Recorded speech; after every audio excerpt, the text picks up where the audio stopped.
There's a doctor in Chicago making $380,000 a year. She drives a leased BMW. Her kids go to private school. She eats out 5 nights a week. But if she needed $5,000 tomorrow, a real emergency, no warning, she doesn't have it. She'd have to sell something or go into debt. This isn't a story.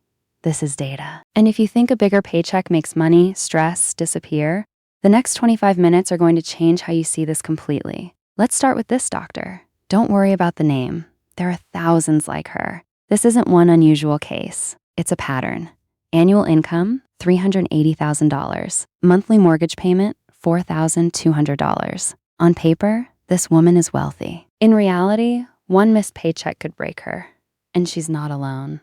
According to a 2025 Goldman Sachs report, 41% of Americans earning between $300,000 and $500,000 a year live. Paycheck to paycheck. Paycheck comes in, month ends, nothing left. And those earning over $500,000, 40% say the exact same thing. Read that again. 4 out of 10 people making $500,000 a year say they have no financial cushion. These are people who earn in a single month what many Americans don't see in a year. And yet they carry the same financial anxiety as someone earning a fraction of that. We all assume income solves the problem. Hit 6 figures, the stress goes away. Cross $200,000, you're set. Past $500,000, money stops mattering. The data says otherwise. This is what's called the high-income poverty trap. People earn more, spend more, save the same tiny percentage of nothing, and wake up at 55 wondering where it all went. The trap doesn't care how much you make. It only cares how much you keep. This video isn't about judging anyone's spending. It's about understanding a pattern that quietly traps millions of high earners because they assume a big income automatically means financial security. Let me show you exactly how this trap works, who falls into it, and how to know if you're already caught in it. The data on financial stress in America reveals something deeply counterintuitive. According to research cited by multiple financial institutions in 2025, Americans earning $100,000 a year are actually more likely to report living paycheck to paycheck than those earning $50,000. In certain brackets, higher income correlates with higher reported financial strain. One study found that 48% of people earning $100,000 or more feel they're living paycheck to paycheck. Among those earning over $200,000, that number is 36%. Bank of America's analysis, which defined paycheck to paycheck as spending more than 95% of income on necessities, found that roughly 20% of households earning over $150,000 fall into that category. Across the entire country, nearly 24% of American households meet that definition in 2025. These aren't people who can't do math. They're often highly educated professionals in demanding careers. They understand compound interest. They understand retirement projections. They know, intellectually, they should be saving more. So what's going on? This trap doesn't run on arithmetic. It runs on psychology. When income goes up, spending goes up in almost exact proportion. This is called lifestyle inflation. And it happens so gradually that most people never even notice it happening. A $15 lunch becomes a $25 lunch. The Honda becomes a BMW. The perfectly adequate apartment becomes a house with a guest room nobody ever uses. Each individual upgrade feels reasonable in isolation. I earned this. I can afford it. The math technically checks out, but the upgrades compound while the savings stay flat. And once a luxury becomes routine, giving it up doesn't feel like returning to normal. It feels like deprivation. Now look at the research on actual millionaires. It tells a completely different story. The classic study behind The Millionaire Next Door found that most millionaires don't look like millionaires at all. They live in average neighborhoods, drive older cars, and rarely show off their wealth. Research from Ramsey Solutions found that 94% of millionaires still live in middle-class or modest neighborhoods. A 2025 Empower study showed that over 62% of everyday millionaires still budget, shop for deals, and avoid extravagant spending, even after crossing 7 figures. The typical millionaire has rarely spent more than $399 on a single article of clothing. About 60% live in homes worth less than $500,000. Warren Buffett still lives in the same house he bought in 1958 for $31,500. Here's the paradox. The people who actually build wealth behave nothing like the people who look wealthy. The doctor driving the leased BMW looks richer than the plumber driving a 10-year-old truck. But that plumber might have $2 million sitting in investments. The authors of The Millionaire Next Door created 2 categories, PAW. Prodigious accumulator of wealth, someone who builds far more wealth than their income would suggest. UAW. Under accumulator of wealth, someone who spends nearly everything they earn. A $50,000 a year janitor can be a bigger PAW than a $700,000 a year doctor. Spending habits determine the category, not the income. Their formula is simple. Multiply your age by your pre-tax household income, then divide by 10. That's roughly what your net worth should be. A 50-year-old earning $250,000 should have approximately $1.25 million. Anyone below that number is underaccumulating, spending their income instead of building wealth from it. And most high earners fail this test badly. The Charles Schwab 2025 Modern Wealth Survey found that Americans believe you need $2.3 million to be considered wealthy, and $839,000 just to feel financially comfortable. Meanwhile, the median net worth of American households is roughly $193,000. The gap between what people think they need and what they actually have is enormous. This is where psychology fully takes over. When you earn $400,000 but your net worth is only $300,000, you don't feel wealthy. You feel behind. The hedonic treadmill keeps moving, and you keep running just to stay in place. In Schwab's survey, 63% of respondents said it now feels like it takes more money to be wealthy than it did just a year ago. The goalposts keep shifting. Someone hits $500,000 in net worth and looks up to find that comfortable now requires $839,000. They hit $1 million and discover wealthy now means $2.3 million. No amount ever feels like enough because the definition of enough keeps changing. Now let's look at where the spending actually goes, because this is how the trap plays out in real life. High-income households earning over $100,000 carried an average credit card balance of $12,760 in 2025. According to multiple research sources, the top 20% of earners hold 35% of all U.S. credit card debt, despite being a much smaller share of the population. That seems backwards until you understand how credit functions differently at higher income levels. Lower-income households use credit to survive. Cash runs out before the month does, so they finance necessities. Higher-income households use credit to maintain. They're financing a lifestyle that technically fits their income, but leaves zero margin for anything going wrong. Both end up in the same place, owing money, with interest quietly compounding against them. Total U.S. credit card debt hit $1.277 trillion in Q4 2025, according to Federal Reserve data. The highest balance since tracking began in 1999. That's up 66% since the pandemic lows of early 2021. According to Bankrate's 2025 research, 36% of credit card holders earning $100,000 or more carry a balance month to month. That's lower than lower income brackets, but nowhere near the low number you'd expect from people earning top-tier salaries.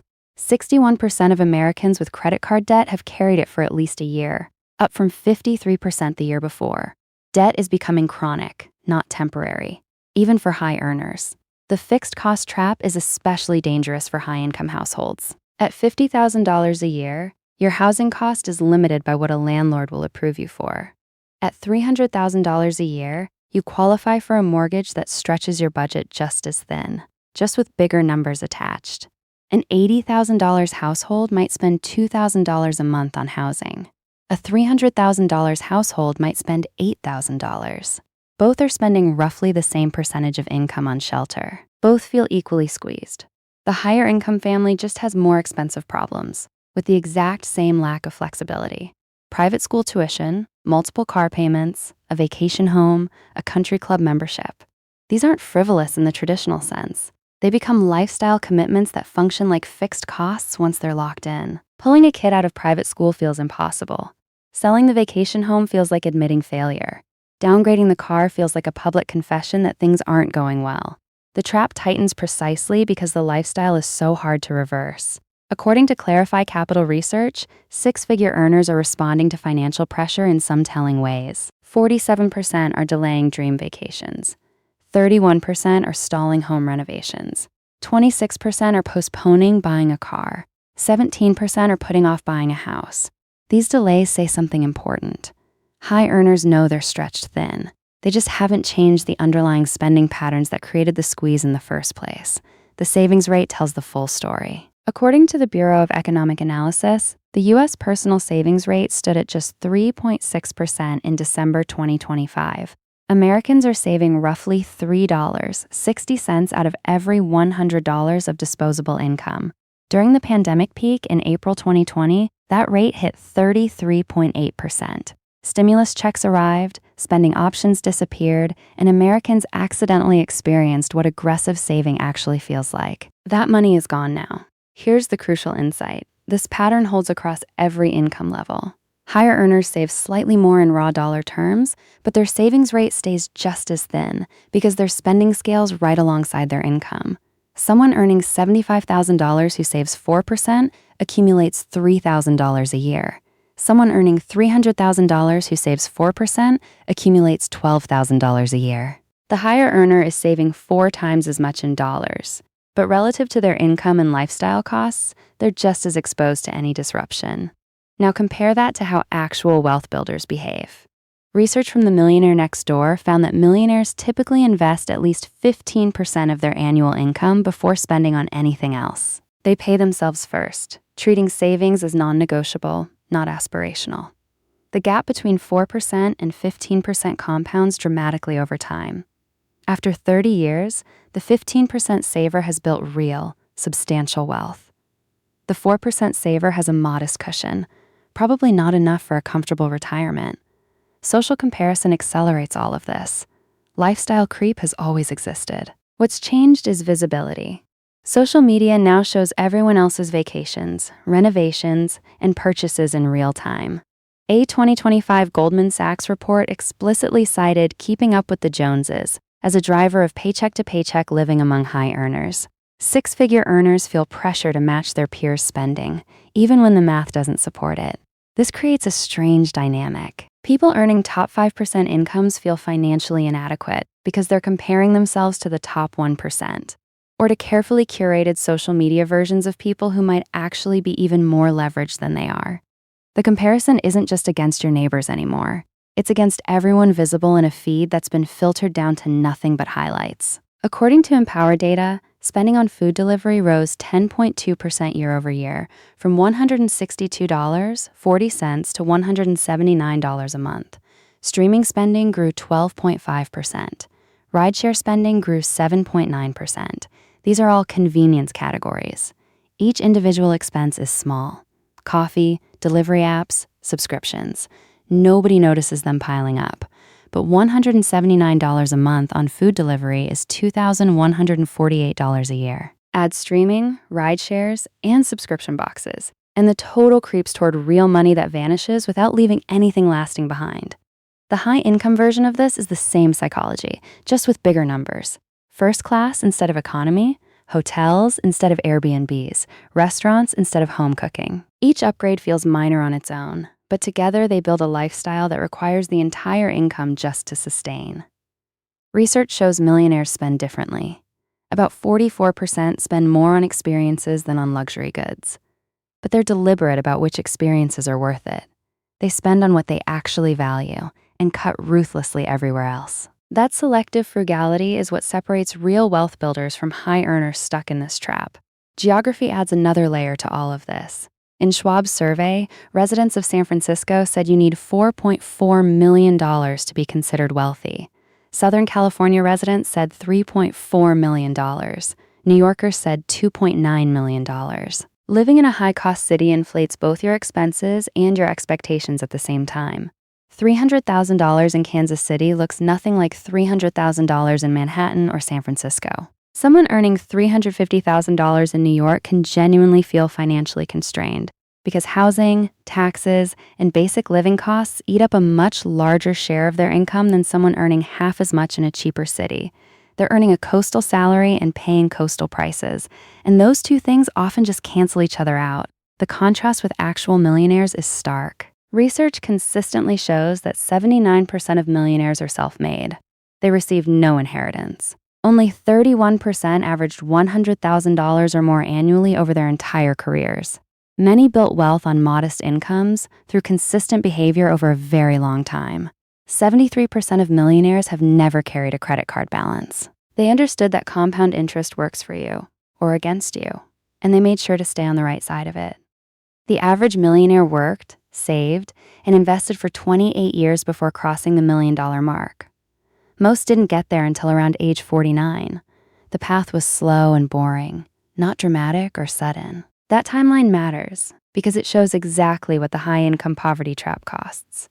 Someone earning $300,000 who saves nothing for 15 years has burned through the most valuable compounding years of their life. Even if they start saving later, that lost time never comes back. An escape route exists, but it demands some uncomfortable choices. Breaking the high-income poverty trap means confronting a question most people avoid. What is all this spending actually for?